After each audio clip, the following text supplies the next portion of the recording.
Dear student, आज हम लोग सेंटर ऑफ ग्रेविटी की बात करते हैं, जो अप्लाइड मैकेनिक्स का नेक्स्ट चैप्टर होगा आपके सिलेबस के अकॉर्डिंग। सबसे पहले डेफिनेशन की बात करते हैं सेंटर ऑफ ग्रेविटी की।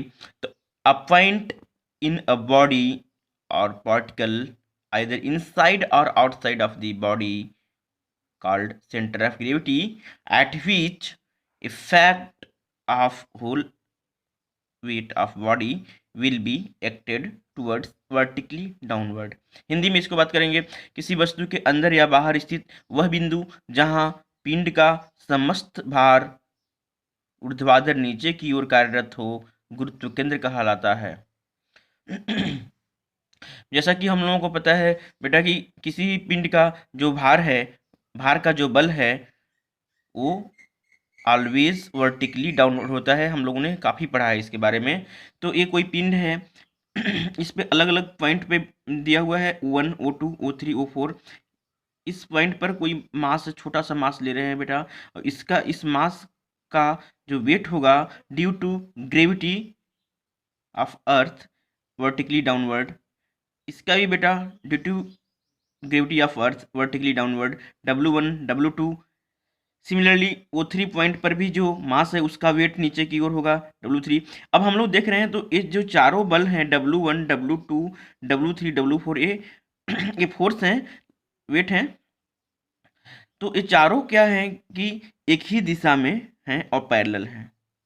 ये चारों वर्टिकली डाउनवर्ड हैं, तो चारों ये क्या है, पैरेलल एंड लाइक फोर्सेस। और पैरेलल एंड लाइक फोर्सेस जब होते हैं बेटा, तो इनको हम लोग सिंपली ऐड कर देते हैं। तो जो सिंपली ऐड करेंगे, टोटल वेट जो होगा बेटा होगा W1 plus W2 plus W3 plus W4 plus W जितने भी इसमें पार्टिकल होंगे डॉट डॉट एन तक होगा। तो यहाँ पे दिया हुआ है।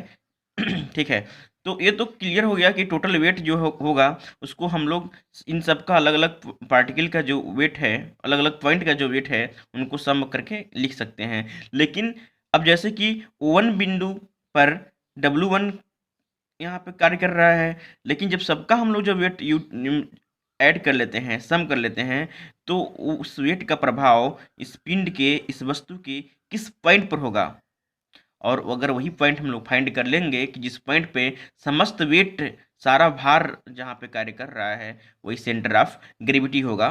तो ये तो थियोरेटिकल बात हुई। हम लोग इसको निकालेंगे, इसका फाइंड आउट करेंगे, इसका लोकेशन निकालेंगे सेंटर ऑफ ग्रेविटी का कहाँ है। ठीक है बेटा, अब यहाँ पे डब्ल्यू, किसी भी स्थिति में किसी वस्तु का गुरुत्व केंद्र सिर्फ और सिर्फ एक ही बिंदु होता है, ये ध्यान दीजिएगा।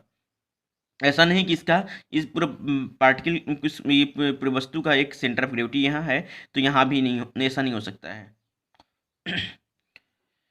W is whole weight of the body due to gravity acted at point CG called centre of gravity. अब ग्रेविटी क्या है, अट्रैक्शन, फोर्स ऑफ अट्रैक्शन है।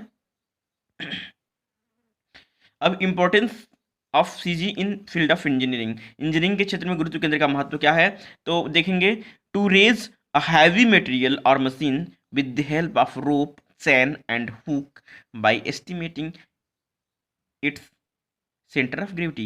जैसे कि इसका उपयोग हम लोग देख सकते हैं, जैसे बहुत लंबी पाइप है, उसको हम लोग को रेज करना है with the help of crane. तो हम लोग सबसे पहले उसका सेंटर ऑफ ग्रेविटी निकालेंगे, ताकि अगर बेल्ट लगाते हैं उस पर, तो जो पूरी जो पाइप है एक साथ ऊपर उठे।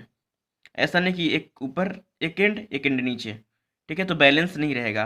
तो सेंटर ऑफ ग्रेविटी हम लोग फाइंड आउट करके इसको एक साथ उठाएंगे, ये इसका एप्लीकेशन है। दूसरा क्या है, यदि कोई बल किसी वस्तु के गुरुत्व केंद्र पर कार्यरत हो, तो वह वस्तु के पूरे क्षेत्रफल में समान रूप से वितरित हो जाता है। इसका एप्लीकेशन हम लोगों को इंडस्ट्री मिलेगा जब हम लोग जाएंगे। ठीक, नेक्स्ट बेटा है centre of area. Centre of area को हम लोग सेंट्रॉइड भी बोलते हैं, जैसा कि हम लोग ने पढ़ा है पहले 9th में 10th में पढ़ा होगा। सेंट्रॉइड, इन सेंटर, आउट, इन सेंटर, सरकम सेंटर etc। ठीक है, तो सेंटर ऑफ एरिया क्या है, जिस प्रकार से बेटा जहाँ पे, जिस पॉइंट पे किसी वस्तु के या पिंड के समस्त भार का प्रभाव होता है, उसको सेंटर ऑफ ग्रेविटी कहते हैं। ठीक उसी प्रकार से किसी वस्तु या पिंड के समस्त एरिया का प्रभाव जिस बिंदु पर होता है, या जिस समस्त एरिया को जिस बिंदु पर माना जा सकता है उसे हम लोग सेंटर ऑफ एरिया कहते हैं और इसी को सेंट्रॉइड भी कह देते हैं। A point which is situated either inside or outside of body particle at which whole area of body or particle can be assumed to be concentrated called center of area or centroid। Hindi में इसको बोलेंगे किसी वस्तु या पिंड के भीतर या बाहर स्थित वह बिंदु जहां उस वस्तु या पिंड के संपूर्ण क्षेत्रफल के प्रभाव को संकेंद्रित माना जा सकता है, क्षेत्रफल केंद्र कहलाता है।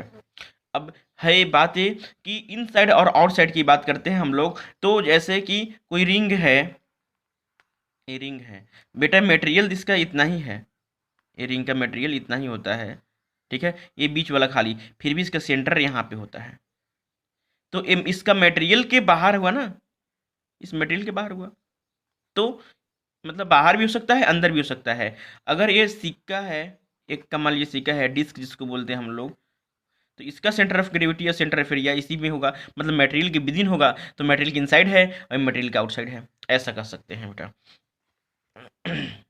अब किसी होमोजीनियस सिमेट्रिकल तथा एक समान मोटाई वाले वस्तु पिंड को गुरुत्व केंद्र और केंद्रक एक ही बिंदु पर होता है। मान लीजिए कोई एरिया है, कोई एरिया है, जैसे कॉपी है, कॉपी की मोटाई है हर जगह बराबर है, ठीक है, और कॉपी जैसा रहता है वो क्या है, सिमेट्रिकल है, तो इस केस में क्या होगा कि इस कॉपी की जो होगी क्षेत्रफल केंद्र और सेंट्रॉइड जो है और सेंटर ऑफ ग्रेविटी एक ही बिंदु पर होगी। ऐसा इसलिए होगा क्योंकि इसका रो भी जो है चेंज नहीं हो रहा है, क्योंकि डी रो अगर डेंसिटी अगर किसी चीज़ मटेरियल का चेंज नहीं हो रहा है तो ऐसा हो सकता है सेंट्रॉइड और सी जी क्या है, कोइंसाइड कर सकता है एक दूसरे से। अब देखिए बेटा यहाँ डेंसिटी और क्या है कि वी जो वॉल्यूम है, एरिया इंटू टी है, थिकनेस अगर बराबर है, वी इंटू रो इसको बोल सकते हैं हम लोग, मास निकालेंगे तो, और डब्ल्यू इंटू वी रो भी जी इसको बोल सकते हैं। तो वी रो भी जी में जी तो कांस्टेंट होता है, और क्या है अगर वी कांस्टेंट है तो ये भी कांस्टेंट है, अगर सारा कांस्टेंट है तो डब्ल्यू भी कांस्टेंट रहेगा, ठीक है। अगर रो चेंज हो रहा है मतलब कि D rho not equal to zero, then centroid और C G will be at different point. एक ही रेखा पर स्थित